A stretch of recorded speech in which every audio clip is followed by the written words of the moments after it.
Baik.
Assalamualaikum warahmatullahi wabarakatuh. Alhamdulillah hamdan katsiran thayyiban mubarakan fi mubarakan alaihi kama yuhibbu rabbuna wa yarda. Asyhadu an la ilaha illallah wahdahu la syarika lah wa asyhadu anna Muhammadan abduhu wa rasuluh sallallahu alaihi wa ala alihi wa ashabihi wa man tabi'ahum bi ihsan wa sallim tasliman mazida amma ba'd. Alhamdulillah, ikhwan fiddin, akhat fillah, kaum muslimin, jamaah salat maghrib yang dimuliakan Allah SWT, wa rahimallahu yakum. Semoga Allah SWT senantiasa merahmati kita semua. Puji syukur kita panjatkan selalu kepada Allah atas segenap limpahan nikmat dan karunia yang tidak terkira, terutama nikmat iman dan nikmat Islam yang merupakan anugerah yang terbesar, anugerah yang sejati yang melimpahkan kepada seorang hamba. Kemudian tak lupa salawat tering salam semoga senantiasa pula tercurahkan kepada junjungan kita Nabi besar Sayyidina Muhammad sallallahu alaihi wasallam beserta kerabatnya dan para sahabatnya serta siapa saja yang mengikuti jejak beliau ihsan ila yaumiddin. Jamaah yang dimuliakan Allah Subhanahu wa taala, pada kesempatan yang berbahagia ini kita kembali bersyukur Allah berikan taufik dan hidayahnya sehingga Allah masih berikan kesempatan untuk tafaqquh fiddin, untuk menambah khazanah ilmiah Islamiyah yang bersumber dari Al-Quran dan Sunnah Rasulullah SAW. Semoga ini menjadi tanda kebaikan untuk kita semua. Rasulullah SAW bersabda, "Man yuridillahu bi khairan yufaqihu fiddin." Barang siapa yang Allah kehendaki kebaikan untuknya, niscaya Allah akan berikan dia pemahaman, keilmuan, kefakihan tentang perkara agama. Segala perkara yang mendekatkan kita kepada Allah dan menjauhkan kita dari kemurkaan Allah Subhanahu wa taala. Ya. Jemaah yang diundang Allah Subhanahu wa taala, pada kesempatan yang berbahagia ini kita akan membahas tentang sebuah hadis yang Nabi Muhammad SAW, Nabi Muhammad SAW itu ditanya oleh orang musyrikin, musyrikin Quraisy, ya Muhammad, unsub lana rabbak. Wahai Muhammad, kasih tahu kepada kami, Tuhanmu itu apa? Seperti apa? Ya. Tuhanmu itu seperti apa? Seperti apa Allah Subhanahu wa taala? Lalu Allah turunkan firman-Nya, Qul, katakanlah wahai Nabi Muhammad, huwallahu ahad. Qul huwallahu ahad. Allahus samad, lam yalid wa lam yulad wa lam yakul lahu kufuwan ahad. Ya. Katakan wahai Nabi Muhammad, Tuhanku itu Allah. Unsub lana rabbak. Tuhanku itu Allah. Tuhan yang aku sembah itu Allah. Allah itu seperti apa? Allah itu satu, harus satu. Allah yang disembah, yang kita ibadahi itu harus satu. Tidak mungkin dua, apalagi tiga. Apalagi tidak terhingga. Ya. Kemudian Allahus samad.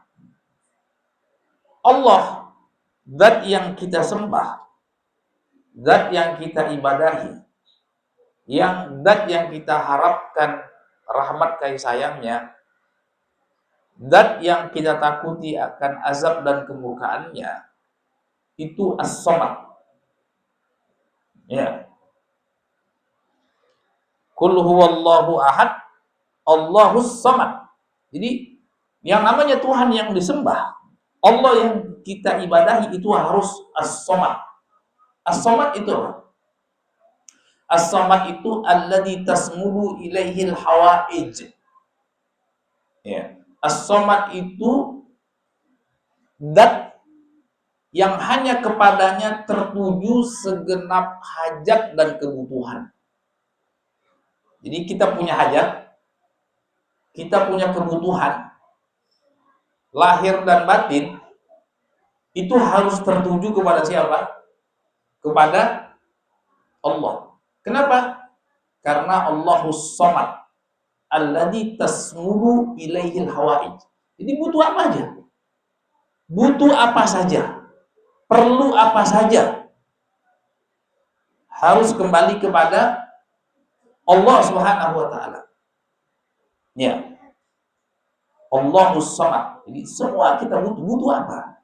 Saya butuh sembuh. Minta sama Allah kesembuhan. Ya. Saya butuh kelapangan rezeki. Minta kepada Allah Subhanahu wa taala kelapangan rezeki. Ya. Saya butuh anak keturunan. Minta kepada Allah Subhanahu wa taala semuanya. Saya lagi susah. Minta kepada Allah kemudahan dan kelapangan. Alladzi tasmudu ilaihil hawaij. Ya. La haul itu makna la haula wala quwata illa billah. Tiada daya dan tiada upaya kecuali dengan semata-mata pertolongan Allah. Artinya apa? Tidak sanggup seseorang melaksanakan, mewujudkan hal yang bermanfaat untuk dirinya, urusan dunia ataupun urusan akhirat, kecuali harus dengan kemudahan, pertolongan, bimbingan, tuntunan dari Allah. Sebagaimana tidak sanggup seseorang untuk menghindar dari mara bahaya, dari kemadaratan, dari kerugian, ya, baik urusan dunia ataupun urusan akhirat, kecuali harus dengan pertolongan, bimbingan, penjagaan, perlindungan dari Allah. Jadi suatu hal yang positif yang akan kita dapatkan urusan dunia, urusan akhirat harus dengan pertolongan dari Allah. Satu hal yang negatif yang harus kita hindari, kerugian, kemadaratan yang kita bisa selamat darinya harus dari penjagaan dan perlindungan dari Allah SWT. Itu Allahus Somad. Dialah Allah tempat kita bergantung, tempat kita bersandar, tempat kita berserah diri. Hasbunallahu wa ni'mal wakil. Cukuplah bagi Allah, cukuplah bagi kita itu Allah hasbunallah. Ya, cukuplah bagi kita Allah SWT. Kalau Allah sudah bersama kita, selesai. Kalau Allah sudah bersama kita, urusan dunia, urusan akhirat, kelar. Selama Allah bersama kita. Hasbunallah. Cukuplah bagi kita Allah SWT. Wa ni'mal wakil. Dan sebaik-baik tempat kita menyandarkan segenap urusan itu cuma Allah. Kan kita berusaha, ya kan? A, B, C, D, E, plan A, plan B, plan C. Tapi hasilnya siapa yang menentukan? Allah. Ya kan? Seperti itu. Nah, itu Allahus Samad. Jadi, siapa yang dia beribadah hanya kepada Allah, siapa yang meyakini peribadatannya hanya tertuju kepada Allah, itu harus berkeyakinan Allah itu As-Samad. Ya, selain berkeyakinan Allahu Ahad. Ya kan? Kalau ini hampir seluruh umat manusia percaya yang namanya Tuhan itu harus satu. Ya kan? Yang namanya Tuhan yang disembah itu harus satu. Tidak mungkin berbilang. Tidak mungkin berbilang. Oh, kita punya Pancasila aja ketuhanan yang Maha Esa. Berarti apa? Berarti ada yang mengklaim Tuhannya banyak. Dia bukan Pancasilais. Iya tidak? Iya kan? Katanya Pancasila ketuhanan yang Maha Esa. Tuhan yang Maha Tunggal. Itu Qulhuwallahu Ahad. Ya, berarti yang paling Pancasilais ya Islam dong. Kenapa? Karena mengikrarkan Allah itu harus satu. Kenapa Allah harus satu? Karena tempat yang dituju cuma satu. Hati kita itu tertuju cuma kepada zat yang satu. Dialah Allah Subhanahu wa Ta'ala. Ya, dia Allah Subhanahu wa Ta'ala. Kemudian Allahus Samad, Qul huwallahu ahad, Allahus Samad, alladzi lam yalid wa lam yulad. Lam yalid wa lam yulad. Yang namanya Tuhan, ya, selain dia satu, tunggal, yang namanya Tuhan dia harus mampu menyelesaikan segenap urusan. Innallaha ala kulli syai'in, innallaha ala kulli syai'in qadir. Allah terhadap segala urusan itu maha kuasa. Ya, Allah maha kuasa atas segala-galanya. Makanya Allah SWT tempat tujuan hamba-hambanya. Seluruh makhluk itu bergantung kepada Allah SWT. Tidak ada pergerakan di alam semesta ini. Tidak ada kejadian di alam semesta ini tanpa sepengetahuan Allah, tanpa sekehendak Allah, tanpa ketetapan dari Allah, dan tanpa takdir dari Allah. Semua. Baik yang terlihat maupun yang tidak terlihat. Baik yang ada di atas langit maupun dalam bumi ataupun di dalam lautan. Semua yang terjadi. Ya, yang besar ataupun yang kecil, yang global maupun yang detail, harus dengan sepengetahuan Allah. Harus dengan kehendak Allah. Harus dengan ketetapan dan takdir dari Allah Subhanahu wa Ta'ala. Iya. Allahus Samad, lam yalid wa lam yulad. Nah, dia Allah SWT yang kita sembah dan ibadahi itu harus tidak beranak dan tidak pula diperanakkan. Karena Allah itu sumber segala sesuatu. Ini sumber segala sesuatu yang ada, yang di langit maupun yang di bumi, itu sumbernya satu. Siapa? Allah SWT. Allah SWT. Jadi tidak mungkin Allah itu punya asal usul seperti kita punya orang tua, seperti kita punya anak. Itu tidak berlaku bagi sifat ketuhanan. Tuhan itu yang maha sempurna, yang maha tempat kita bergantung dan bersandar, itu harus tidak beranak. Harus pula tidak diperanakkan. Jadi bukan cuma sesuai syariat, sesuai akal sehat. Yang namanya Tuhan itu tidak mungkin dilahirkan dari orang tua. Tidak pula mungkin melahirkan. Kenapa? Karena dia ahad. Karena dia tunggal. Kalau punya orang tua, punya anak, bukan ahad lagi dong kalau begitu. Iya kan? Tuhan itu harus tunggal. Tuhan harus tunggal.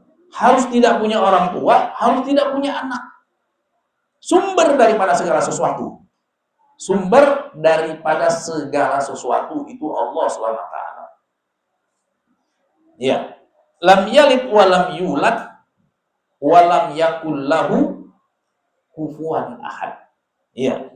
Kemudian Allah itu zat yang kita sembah, zat yang kita ibadahi, zat yang kita harapkan rahmat kasih sayangnya, zat yang kita harapkan ridho dan pahalanya, zat yang kita takuti azab dan kemurkaannya.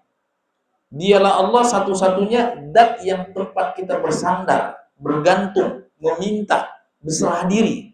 Kita serahkan segenap asa dan harapan kita. Dia Allah itu yang maha tunggal, yang tidak beranak dan tidak pula diperanakkan. Nah, untuk semua yang Allah sifati dirinya, ya kan? Dalam hadis kan Allah Subhanahu wa taala punya 99 nama. Mi'atan illa wahidah. 100 kurang 1. Man ahsaha dakhalal jannah. Barang siapa yang mengenalnya, maka dia pasti masuk surga, kata Rasulullah SAW. Jadi penting untuk mengenal Allah Subhanahu wa taala. Mengenal Allah bagaimana? Dengan sifat-sifatnya, dengan nama-nama dan sifat-sifat Allah Subhanahu wa taala. Ini sebagian kecil nama-nama Allah Subhanahu wa taala. Ya, sebagian kecil nama-nama Allah Subhanahu wa taala. Al-Ahad, As-Samad, kemudian sifatnya lam yalid wa lam yulad wa lam yakul lahu kufuwan ahad. Ini semua pensifatan Allah itu As-Samad. Allah itu Al-Ahad. Apalagi? Sebutin nama-nama Allah. Apalagi? Ar-Rahman, yang maha pengasih. Ar-Rahim, yang maha penyayang. Apalagi? Ar-Razzaq, yang maha memberikan rezeki. Apalagi? Al-Ghaffar, yang maha pengampun. Apalagi? Al-Aziz, yang maha perkasa. Apalagi?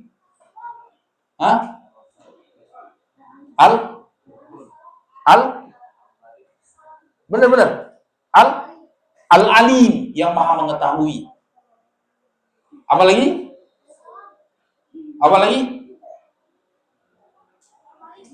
Al-Malik, yang maha berkuasa, yang maha merajai. Apalagi? As-Salam, yang maha memiliki kesucian dan memberikan keselamatan kepada hambanya. Apalagi? Al-Mu'min. Pintar. Ya. Banyak sekali. Dari seluruh nama-nama Allah Subhanahu wa taala itu pasti ada sifatnya. Jadi Ar-Rahman berarti apa? Allah Dzur-Rahmah. Allah yang memiliki sifat kasih dan sayang. Al-Malik, Allah sang raja, sang penguasa, berarti Allah memiliki sifat kekuasaan yang sempurna. Al-Alim, Allah yang maha mengetahui, pengetahuan Allah itu maha sempurna, tidak ada yang luput daripada pengetahuan Allah. Allah As-Sami, Allah yang maha mendengar. Tidak ada suatu suara di alam semesta ini yang luput daripada pendengaran Allah. Allah Al-Basir, Allah SWT maha melihat. Tidak ada satu objek pun di alam semesta ini, di langit maupun di bumi, itu semuanya luput dari penglihatan Allah SWT. Jadi sifat Allah SWT yang maha sempurna, yang mengantarkan kita untuk beribadah hanya tertuju kepadanya.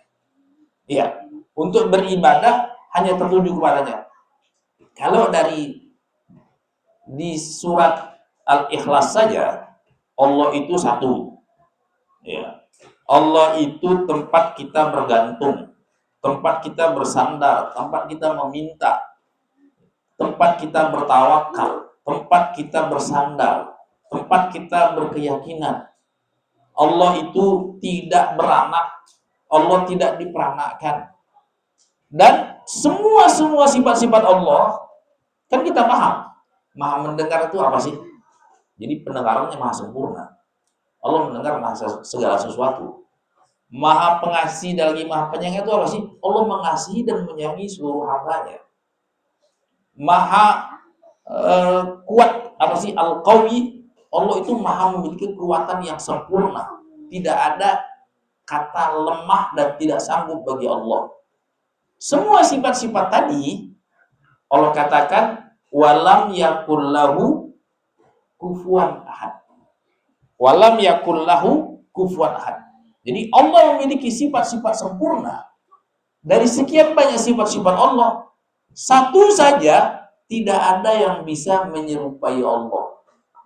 Apalagi sekian nama-nama dan sifat Allah yang tidak terhingga. 99 itu kata ulama bukan pembatasan. Bukan dibatasi Allah cuma memiliki 99. Enggak. Karena ada keterangan hadis-hadis Nabi yang lain. Sesungguhnya nama Allah itu tidak terhingga, hanya Allah yang tahu berapa jumlah dan totalnya. Ya, bahkan Nabi Muhammad pun tidak tahu. Itu sesuai dengan firman Allah, wala yuhituna bi syai'in min ilmihi illa bima syaa. Tidak ada seorang pun makhluk yang bisa menghinggakan, yang bisa memahami seluruh daripada ilmunya, seluruh nama-nama dan sifat Allah, kecuali sebagian kecil yang Allah berikan. Ya, makanya dalam hadis-hadis Nabi itu ada doa Nabi Muhammad SAW ketika beliau minta izin kepada Allah untuk memberikan syafaat kepada umat manusia nanti di hari kiamat. Itu Nabi tersungkur sujud lama. Terus kata Nabi dalam hadis tersebut, fa'alhamanillah subhanahu wa ta'ala, lalu Allah berikan aku ilham. Ya, diberikan aku ilham, aku puja dan puji Allah dengan nama-nama dan sifat-sifat yang hari ini di dunia sekarang aku belum tahu. Kapan tahunya? Nanti ketika itu, ketika di hari kiamat, ketika Nabi minta izin agar diberikan syafaat. Karena syafaat milik Allah. Allah berfirman, kulli syafaatu jami'an. Katakan wahai Nabi Muhammad, hanya milik Allah semua syafaat. Berarti apa? Para nabi, para wali pun harus minta izin kepada Allah untuk bisa memberikan syafaat. Jadi Nabi tersungkur sujud lama. Kemudian Nabi membaca sebagian nama-nama dan sifat-sifat Allah, memuji Allah dengan nama-nama dan sifat-sifat yang ketika di dunia Nabi belum tahu. Momen itu baru tahu. Baru setelah itu Allah berfirman, ya Muhammad, wahai Nabi Muhammad, kul tusma, ucapkanlah, niscaya engkau akan didengarkan. Mintalah, niscaya engkau akan diijabah. Berilah syafaat, engkau sekarang diizinkan untuk memberi syafaat kepada umat manusia. Nah, jadi jamaah yang dimuliakan Allah SWT, seluruh nama-nama dan sifat-sifat Allah tadi itu harus kita punya kaedah. Apa kaedahnya? Kita menetapkan seluruh nama-nama dan sifat Allah kita yakini seluruh nama-nama dan sifat Allah, tapi jangan sekali-sekali kita membayangkan seperti apanya. Kenapa? Karena walam yakul lahu kufuwan ahad. Tidak ada bandingannya. Karena kita bisa membayangkan itu kalau ada bandingannya. Ya kan? Kita mungkin bisa membayangkan Allah sebutkan di sorga ada korma. Ya kan? Di sorga ada bidadari. Bayangin, itu kita sudah paksain untuk bayangin, tapi tetap tidak bisa masuk.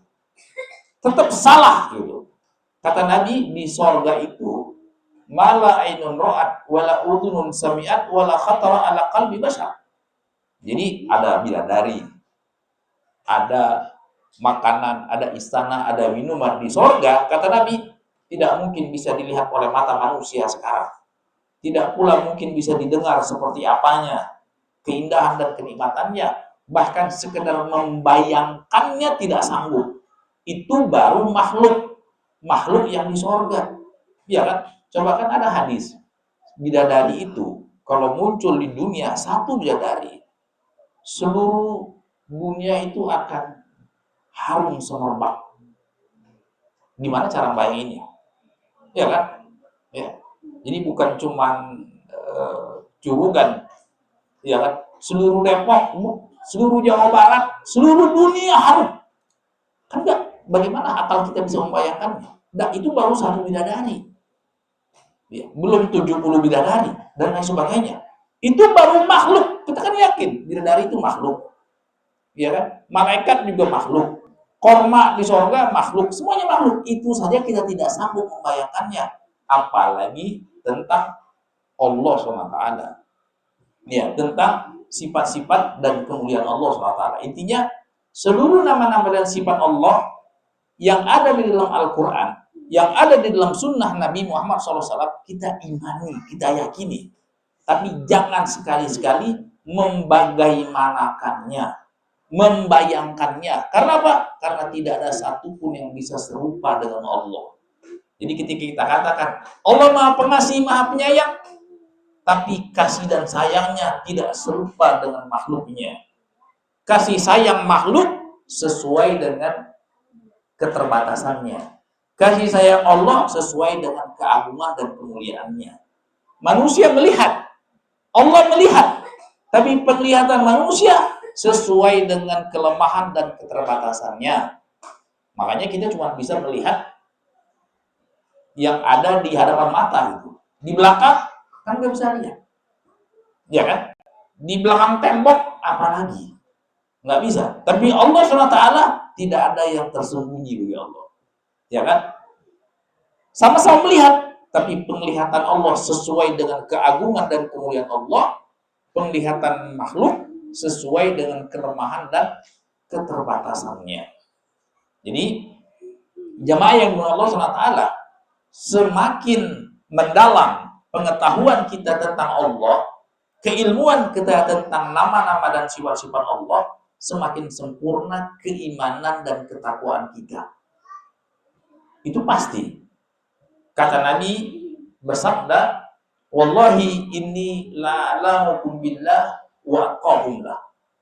Nabi pernah bersabda suatu kali, demi Allah, Nabi bersumpah, demi Allah, Nabi bersumpah dengan yakin, akulah manusia yang paling kenal dengan Allah.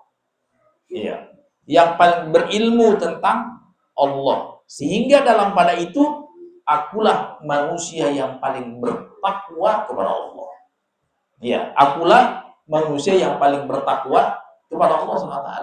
Nah, kalau misalnya, itu kan otomatis.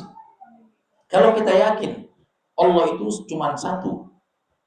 Allah itu tempat kita bersandar. Allah itu rahmat kasih-sayangnya luas. Allah itu maha melihat. Allah itu maha mendengar. Berarti apa? Berarti kalau gitu berharap cuma sama Allah. Kalau gitu kita harus meminta cuma hanya Allah. Kalau gitu kita bergantung cuma kepada Allah. Berarti apa? Semakin kuat harapan kita kepada Allah, semakin takut kita akan azab dan kemurkaannya. Semakin bergantung, semakin berserah diri kita kepada Allah SWT, dan itu berbanding lurus semestinya. Ya kan? Semestinya, karena ketakwaan itu lahir dan batin. Jadi ketakwaan itu lahir dan batin. Tidak ada ayat di dalam Al-Quran yang tidak membutuhkan pengamalan. Semua ayat di dalam Al-Quran itu membutuhkan pengamalan. Karena Al-Quran Allah turunkan bukan cuma untuk dibaca, ya kan? Tapi tujuan utamanya selain dibaca, dipahami maknanya, dan intinya untuk diamalkan. Diamalkan kita tahu, itu amalan yang paling tinggi dengan diyakini. Ya, dengan diimani, ditumbuhkan rasa keimanan di dalam ayat tersebut. Makanya Nabi bersabda, ayat yang paling agung di dalam Al-Quran itu ayat kursi. Ayat apa? Ayat kursi, yang dari kecil kita sudah hafal. Coba kita lihat kandungannya, itu semuanya pembahasan tentang nama Allah dan sifat-sifatnya. Coba perhatiin. Tidak ada penyebutan tentang bagaimana tata cara sholat. Nggak ada. Bagaimana haji, bagaimana zakat, bagaimana puasa. Nggak ada. Yang ada apa? Tentang nama Allah dan sifat-sifatnya. Tapi Nabi sabdakan, ayat yang paling agung, ayat yang paling mulia di dalam Al-Quran, ayat kursi. Padahal kita tadi tahu, semua ayat dalam Al-Quran butuh pengamalan. Iya, karena amal itu bukan cuma amal lahir, amal yang kasat mata. Justru inti daripada amalan hati. Cinta, takut, harap, tawakal, tawadu, rendah diri di hadapan Allah SWT, dan itu yang paling spesial. Ya, makanya ada tabi'in yang mulia yang bernama Bakar bin Abdullah al-Muzani, imam tabi'in yang bernama Bakar bin Abdullah al-Muzani. Beliau berkata, "Ma yadhuru Abu Bakrin ashab Rasulillah bikatratis salati walas siyam wala qiraatil Qur'an, walakin syai'un waqara fi sadri."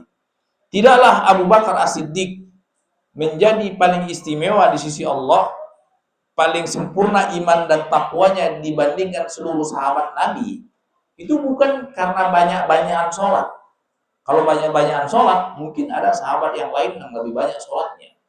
Bukan sekedar banyak-banyakan baca Quran, bukan juga banyak-banyakan sedekah, banyak-banyakan puasa, bukan karena itu.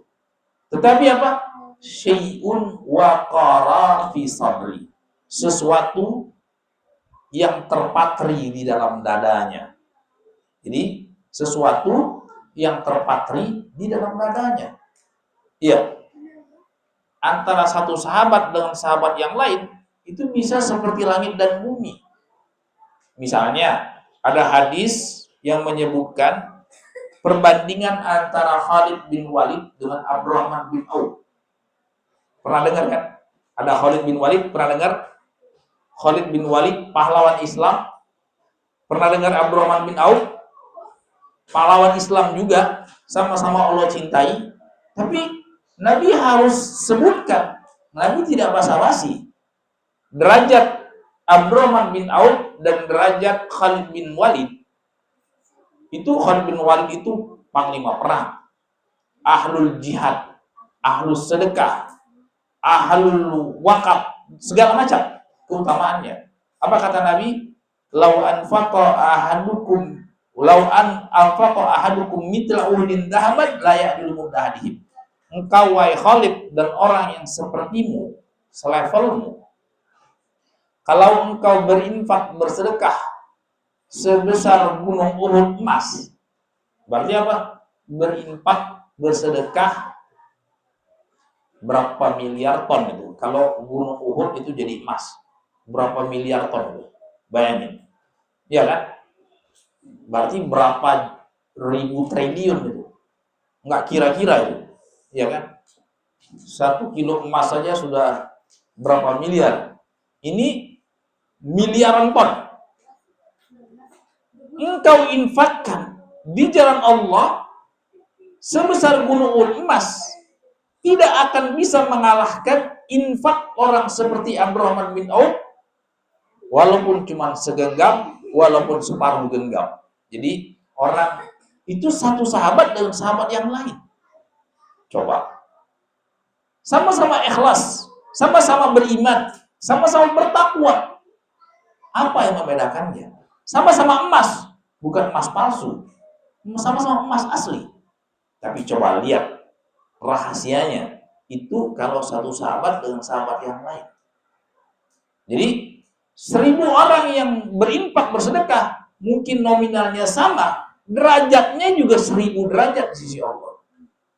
1000 orang yang sholat, bacaannya sama, gerakannya sama, pahalanya 1000 derajat di sisi Allah.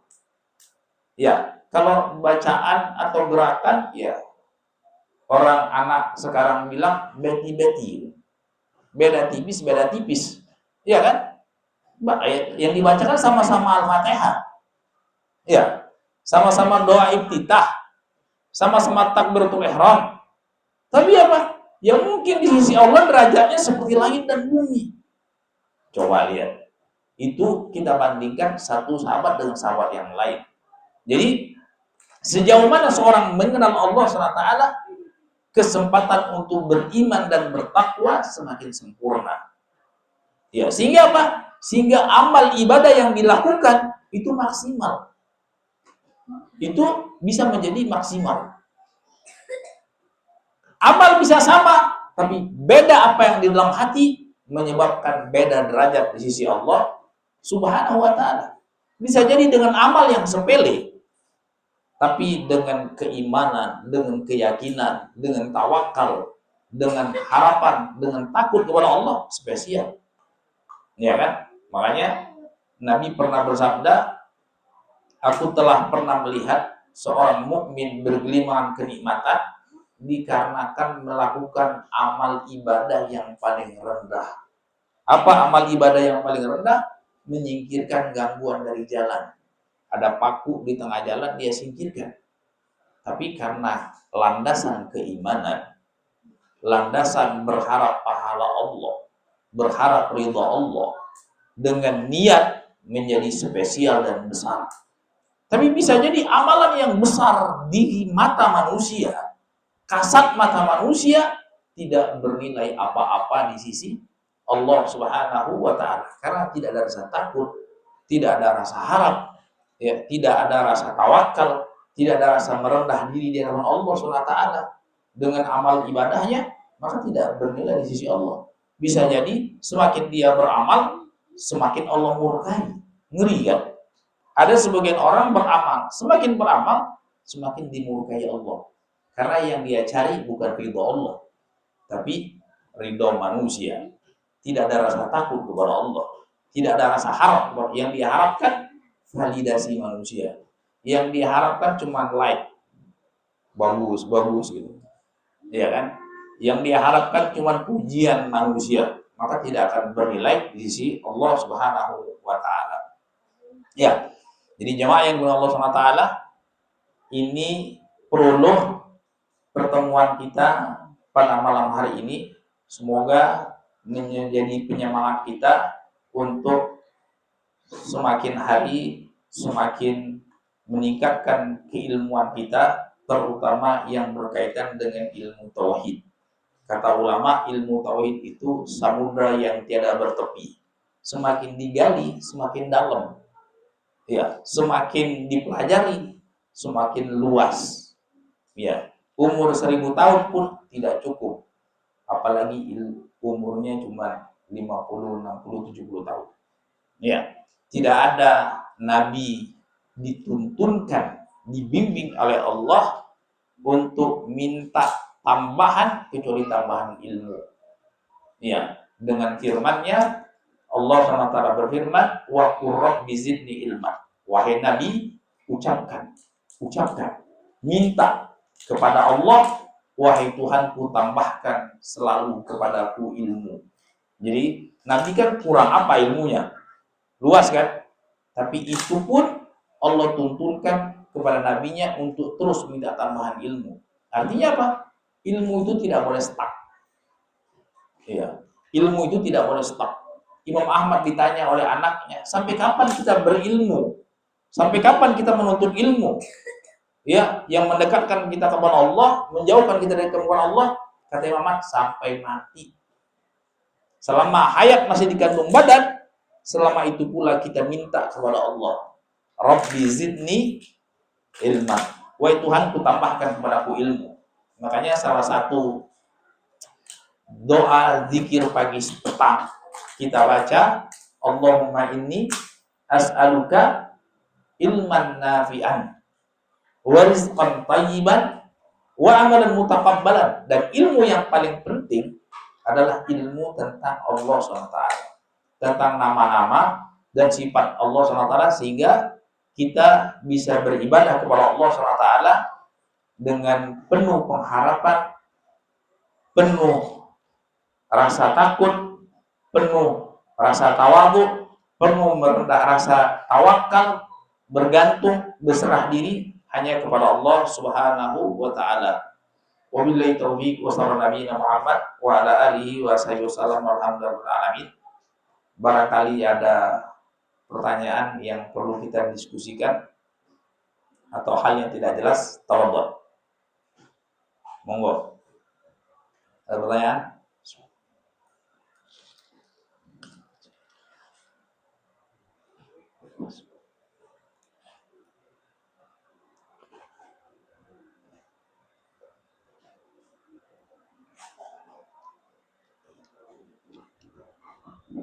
Ada Pak? Bebas. Hah? Pas. Udah paham. Insya Allah. Ya, kalau nggak apa-apa, bebas saja.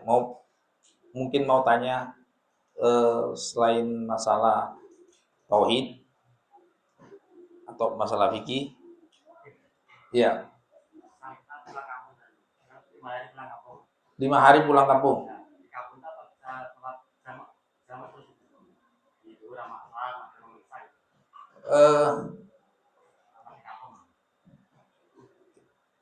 Mukim kita di mana? Mukim di Depok, anak istri Depok, pekerjaan di Depok, iya kan?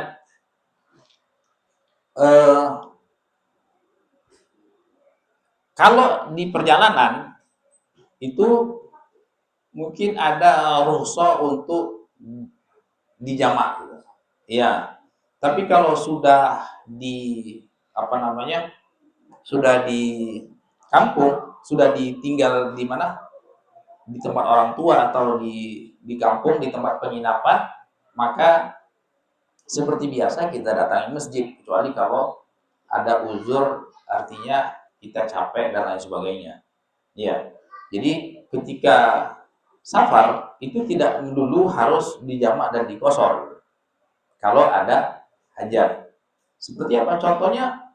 Contohnya seperti pergi haji. Pergi haji itu kan mulai tanggal 8. Ya kan? Hari Tarwiyah. Tanggal 9 hari Arafah. Tanggal 10 itu di Mina, lempar jumroh, nyembelih, mencukur rambut, kemudian tawaf, kemudian sa'i, terus balik lagi ke Mina, bermalam 11, 12, 13, 6 hari pergi haji. Nah, di sini Nabi tidak melulu jamak. Coba, padahal kan safar kan? Haji itu safar. Nabi kan tadinya memang orang Mekah, tapi kan sudah hijrah ke Madinah, ya kan? Kampung asli Nabi itu Mekah, ya tidak? Ya kan? Nah, Nabi asli Mekah terus hijrah ke Madinah, kemudian di penghujung hayatnya itu pergi haji, namanya haji wada, ya kan? Haji wada.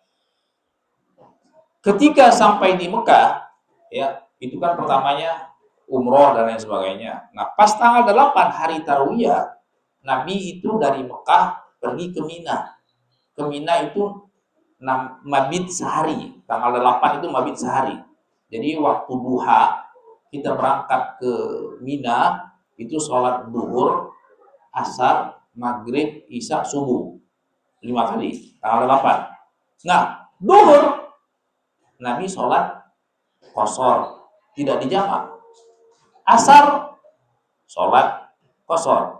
Kenapa qashar? Karena masih safar, ya kan? Dan Nabi tidak sholat di belakang imam mukim karena nggak ada pemukiman di Mina di zaman itu. Jadi Nabi yang jadi imam, Nabi yang qashar, tapi tidak dijamak, ya kan? Ketika di Arafah, nah baru jamak takdim duhur dengan asar. Asar digeret di waktu zuhur. Kenapa? Karena kegiatan begitu sempit waktu itu, kata ulama. Kemudian malamnya setelah maghrib tanggal 9 itu pergi ke Musdalifah, mabit di Musdalifah. Jadi Nabi itu dari Arafah itu matahari tergenang, nggak langsung sholat, tidak langsung sholat maghrib. Ditanya oleh Usama, ya Rasulullah, kita mau sholat di depan. Di mana? Di maksudnya depan di mana? Di Musdalifah. Kan Arafah. Jadi Nabi wukuf di Arafah, sholatnya jamaah qashar, duhur dengan asar di waktu zuhur, dua-dua. Terus Nabi wukuf di Arafah, doa, zikir, istighfar, segala macam sampai matahari terbenam. Kalau matahari terbenam berarti sudah masuk waktu maghrib. Sahabat tanya, ya Rasulullah, kita sholat? Enggak, sholat di depan. Di depan apa? Bukan di Arafah, tapi di mana? Di Musdalifah. Kalau di Musdalifah, otomatis maghrib waktunya sudah lewat, ya kan? Kalau lewat berarti sholat jamak apa namanya? Takhir 3-2. Nah, besoknya di Mina seperti biasa. Duhur, sholat duhur di waktu duhur, tidak dijamak. Asar di waktu asar, tidak dijamak. Maghrib di waktu maghrib, isya di waktu isya, subuh seperti biasa. Jadi yang namanya jamak itu tidak melulu harus dilakukan walaupun sedang safar. Jadi lihat sikon, situasi dan kondisi. Kalau kita capek, letih, padat kegiatan, ya maka ada uzur kita jamak. Tapi kalau cuma leye-leye, di Mina kan cuma leye-leye, ya nggak perlu dijamak, ya kan? Duhur waktu duhur, asar waktu asar, maghrib isya seperti itu. Sama juga nanti ketika, makanya kalau kita sedang dari Depok ke Surabaya di pertengahan perjalanan, ya dijamak bagus.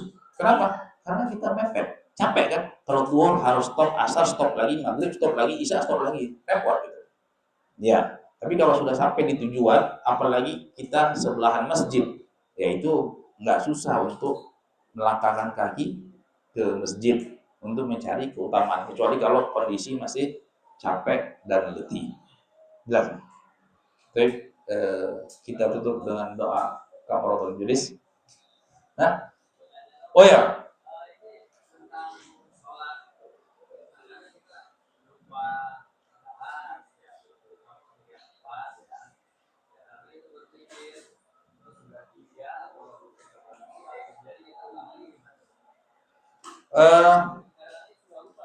misalnya kita sholat isya di rumah.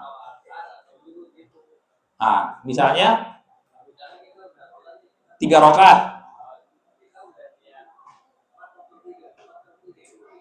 Ya. Kalau ragu tuh ada 2 kemungkinan, Pak. Ragu, ya ada 2 kemungkinan. 3-4. Ya, ada 2 kemungkinan. Kemungkinan pertama kata Nabi, falyataharras shawab. Apa artinya? Artinya ada keraguan, tapi ada sisi kecenderungan hati. Misalnya cenderungan hati, kayaknya 4 deh. 80% ini. Ya, kayaknya 4 deh. Ada indikator-indikatornya. Kayak ini kayaknya 4. Ya udah, kalau ada kecenderungan hati yang dominan, kuat, ambil 4. Nah, ada keraguan-ragu, 50-50, blank, 34-34, nggak ada kecenderungan hati, sama, 50-50. Kalau kemungkinan yang kedua, falyakhud bil aqal, ambil yang kecil. 3-4 kecil yang mana? 3 sama 4 kecil 3, ya kan? 3 sama 4 mungkin 3, mungkin 4, tapi 3 sudah pasti, 4 blank. Nah, ambil yang kecil, tambah 1 rakaat, tambah 1 rakaat. Dua-dua kasus ragu itu disyariatkan untuk sujud sahwi. Sujud sahwi itu boleh sebelum salam, boleh setelah salam 2 kali. Ya. Jelas ya? Ya. Baik, kita salat Isya. Wabillahi taufiq wa sallallahu nabiyina Muhammad wa ala alihi wa sahbihi wasallam. Alhamdulillahil alamin. Subhanallahi wa bihamdik, asyhadu an la ilaha illa anta astaghfiruka wa atubu ilaik. Assalamualaikum warahmatullahi wabarakatuh.